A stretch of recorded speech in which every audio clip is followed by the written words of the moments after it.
YT's no stranger to gravity-based bikes. They've built a solid reputation for aggressive geometry, good value, and making bikes that punch above their price point. The new Decoy sticks to that formula, but it's had a proper refresh where it matters. It's still full carbon, mixed wheels, and the shock layout is familiar, but now it runs Bosch, the newest Gen 5 motor, which has recently been updated with 100 Nm of torque and up to 750 watts of peak power, and it's paired with an 800 Wh battery and Bosch's integrated display. Geometry's been brought up to date, reach is longer, the seat angle's steeper, and the head angle is slacker, and there's more stack. And the seat tube is also much shorter across sizes, which helps with dropper post fit. Travel is now 180mm up front and 170mm out the back. It's a pretty significant overhaul. It's an update to a bike that was already well ahead of its time. So let's get into it.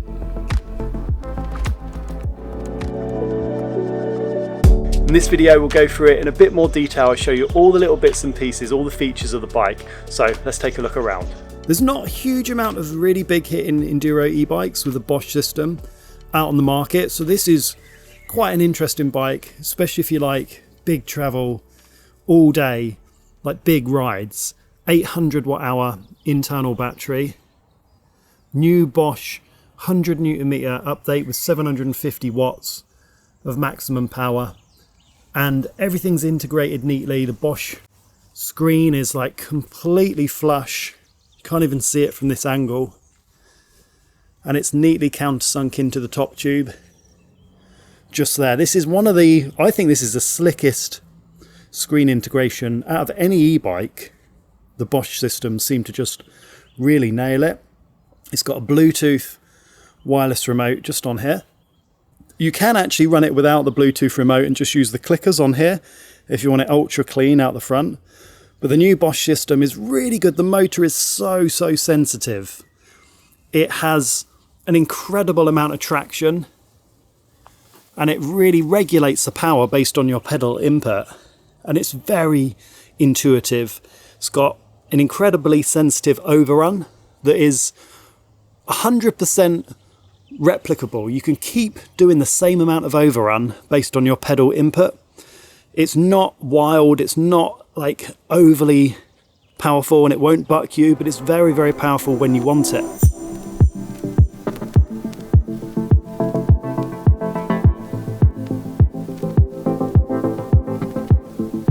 So the battery is non-removable. It's a fixed internal 800 Wh battery.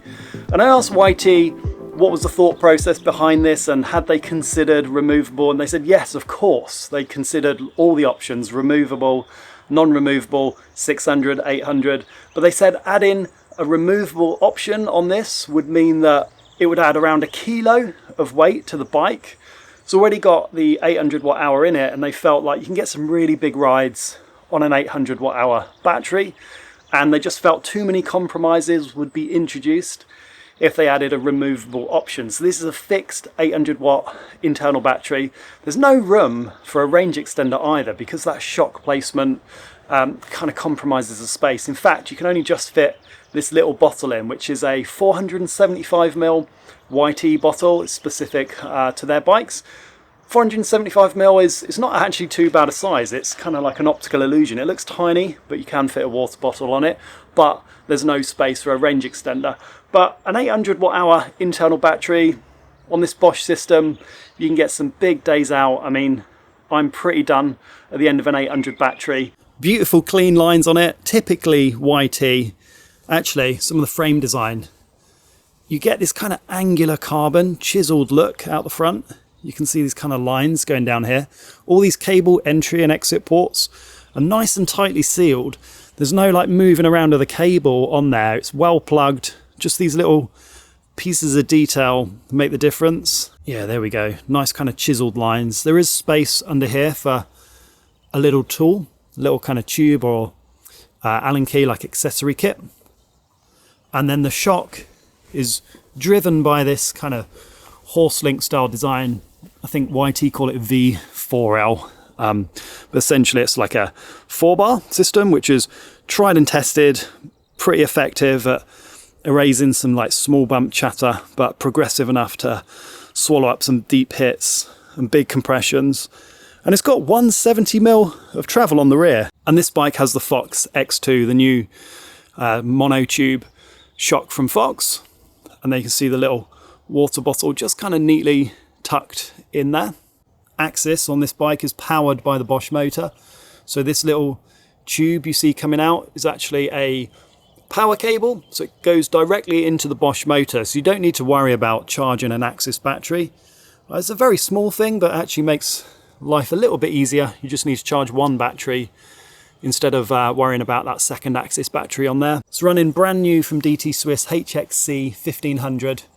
They're carbon rims with a new hub, and this bike is running SRAM's Maven, which on a bike like this, a big hitting enduro bike, make a massive amount of stopping power. Kind of firm bite point, not a huge lever throw. So this bike is the top of the range one. It has Renthal's carbon bars as well as the carbon wheels. Now I did find it a little bit stiff out the front. It is a brand new bike that I've been riding, and sometimes brand new bikes take a little bit of bedding in, especially with the Crypto Tail tyres. They're quite stiff, the carcass, but the carbon bars, interesting choice because, yeah, it keeps the weight down a little bit, but they could be contributing to that kind of stiff or chattery feel out the front. But lots of users will definitely experiment with different bars and different setups.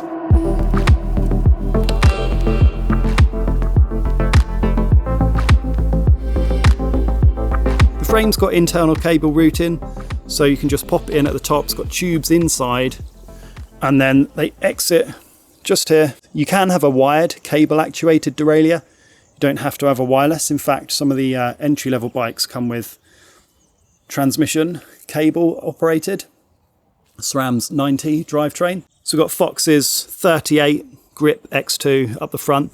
Now there is an Öhlins version as well, which is actually £1,000 cheaper, and that comes with the new RXF 38 M3 and a coil, and you can get it in a black colourway as well as this is available in a black colourway. We've been riding some stuff in Bielsko Biala where they did the Downhill World Cup and the Enduro a few weeks ago, and there's some rough, steep, fast tracks, and this is the type of terrain that this bike excels at.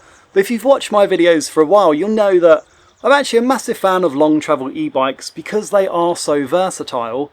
You can do cross-country rides on them, you can do downhill tracks on them, or the chunkiest enduro stuff, Alps, alpine terrain, big loose hucks, free ride if you're into that. But I like the security and the feeling of long travel e-bikes.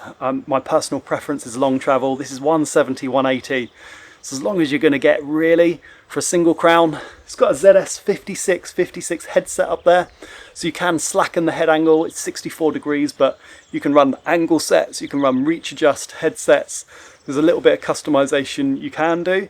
There's a flip chip to run it in like a regular position, and you can run it in a low position, which really slings the BB really low, which would be okay for like park style, smoother, just faster tracks, maybe not some chunky stuff or climbs because you might get a few pedal strikes, I reckon anyway. So rear chainstay of 445mm, they've increased it by only 3mm out the rear. I would like to see longer, certainly in the XL and XXL. My preference is a bit longer out the rear just to balance it out a little bit, but they're just a fixed 445mm across the sizes. Now chainstay length's an interesting debate. Lots of people have preferences for short, long. I'm tall, so I like a longer chainstay. These are just fixed 445 across the range, so it's a shame that there's no adjustability for the rear centre. I would have liked to have seen some adjustability or some longer chainstays on the, certainly on the XL or XXL models, taking it above 450. I do find that you get a little bit better balance on the bigger bikes with a longer rear centre, longer chainstays. Not everyone feels the same way, so like adjustability that you can get with flip chips to adjust the bottom bracket height based on preference, I would like to see some YT longer options out the rear. Big, chunky, stiff rear centre. It's got oversized like chainstay and seat stay, tons and tons of chainstay protection and like noise protection, just top, bottom, and actually on the underside and inside of the seat stay, just to stop that chain slap and noise.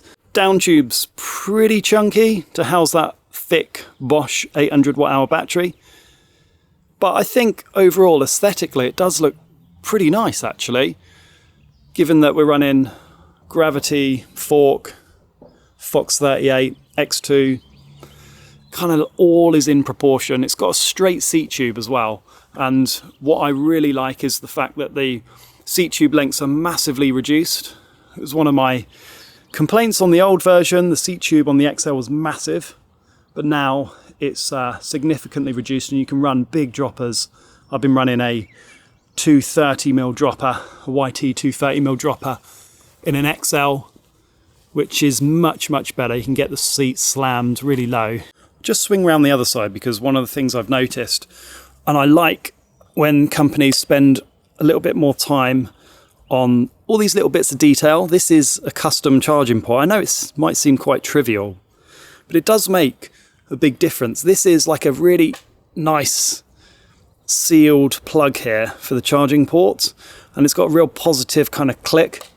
You can hear that when you seal it or you close it, and that just stops water, debris and all that rubbish getting in. Even some expensive bikes are just running a cheap Bosch default rubber bung that's really annoying to put into place, whereas this is just much more of a positive, nicely designed flap that, yeah, just feels satisfying when you kind of clunk it closed. 29 front, 27.5 out the rear. There's no 29 option, it's just a fixed mullet.